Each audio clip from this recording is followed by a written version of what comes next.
Hey guys, Steve here. I'm just going to show this collection I bought for 100,000 yen. That's roughly 700 US dollars, I think, around 1100 Australian dollars, give or take. So I purchased this off a website called Macari. It's basically like a Craigslist of Japan. I think they have it in America. It's like a Gumtree of Australia kind of thing. So it was 100,000 yen. It is filled with alt back cards. I generally don't buy it. I'll put the listing in the description if you want to get a little bit of like a an idea of what I saw before I purchased it. Obviously, I don't get to see that much, but I sell quite a few old back cards just as singles. So I have a general idea, like my buy price for a lot of these old back holographic cards is roughly like $2 each, 100 yen to 200 yen each.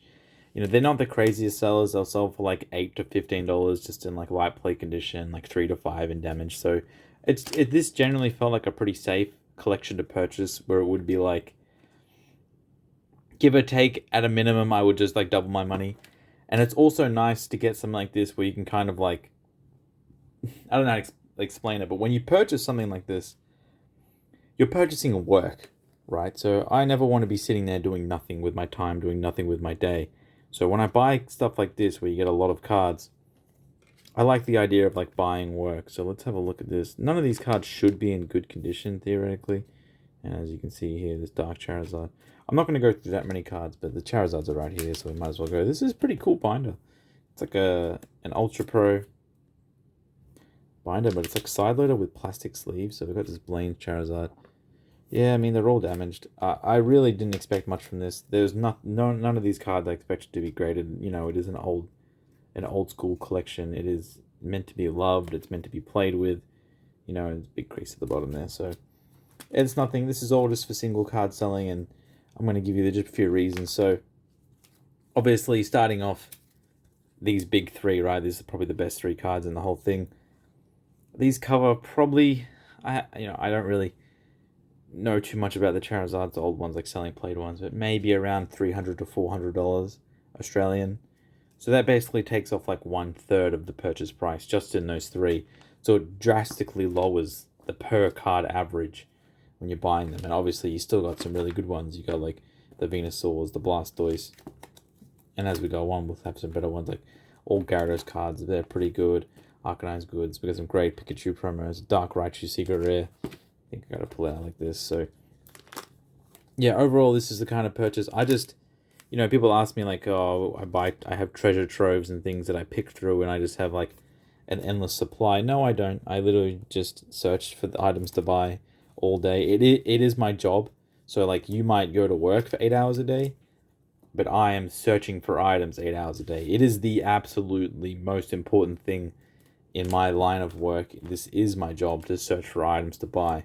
I'm very lucky because I'm on the same time zone as Japan. So when the Japanese people are awake, I'm awake. And I'm buying them when they're listing them when they're awake. 5, 6, 7, 8 p.m. are usually like some of the best times. So that might be a little bit of a disconnect if you're an American purchaser and not much happens while you're awake and looking for items. That's pretty much my only advantage. And you see, this person has bought these cards from card shops over the years. They bought this State C. This is how they put them in the card shops, I'm guessing. Like he purchased this State C pincer from a card shop. Yeah, it looks like a State C card. Japan has like a grading system of like A, B, C, and like A minus, B minus, C minus when you get into the more expensive cards.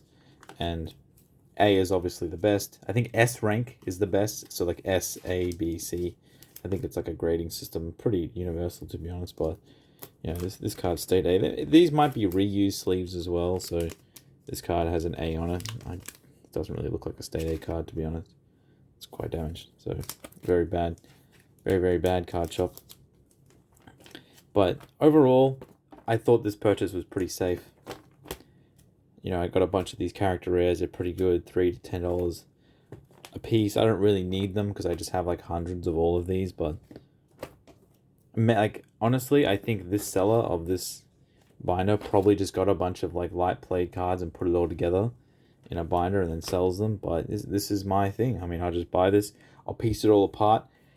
At most, I'll probably end up making $500 to $600 after fees, after I break down every card and sell it over the years.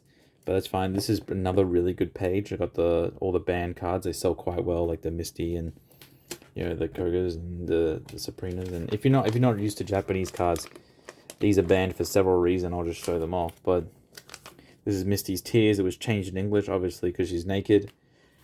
Sabrina's Gaze. I actually completely forgot the name. Sabrina's something. It's showing her middle finger. Koga's Ninja Trick. I think that's the name of this card. Has the bad symbol there. And the Moo Milk is like a centret. You see it's his tail. That's his mouth. He's like sucking the nipple of a I don't know, what is that? Is that supposed to be a Miltank, or is that just like a cow? This is done by Kamiya. I mean, he's probably just wild, so this is the kind of stuff I'm buying pretty regular. Oh, he's got the banned Grimer as well, so this person was a bit of a naughty fella. And I got the Alt-Art Beedrill too.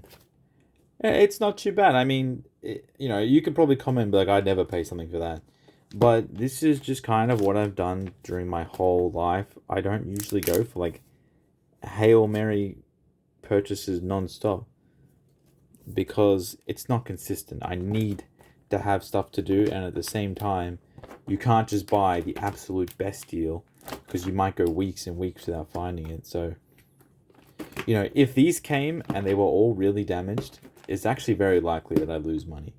But that's just the game you play. I mean, there's no easy place or easy way to get like guaranteed money. So I'm feeling pretty confident with this purchase. I'm pretty happy. It's not my absolute biggest one. It's not like the bane of everything I do. Oh, cheeky basehead Zapdos just hiding behind the thing. Always lots of goodies just like hiding around the place. But yeah, I'm not sure like what much more to say.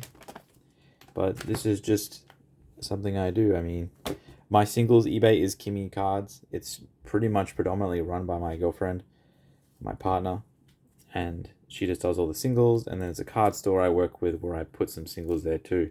So I have a kind of easier avenue for the singles because I obviously focus so much on the graded. It's not always that easy for me just to list the singles in my downtime, but I'm usually the one like checking them, sorting them, inventorizing them, stuff like that, and getting them ready to be listed.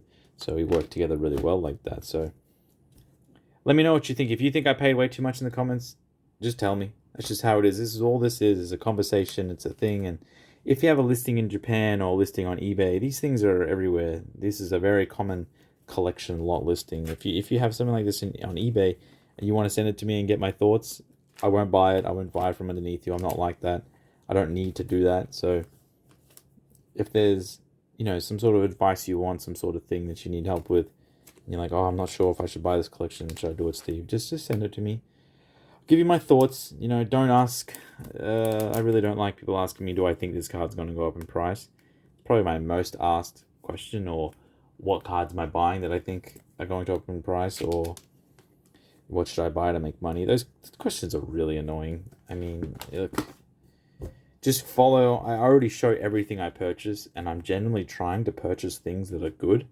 So you can probably just like take the data that I'm giving every single day and probably do something like that. But otherwise, don't ask me questions like that. Oh, I got the CSI here. That's pretty cool. So have a great day. Hope you enjoyed the video.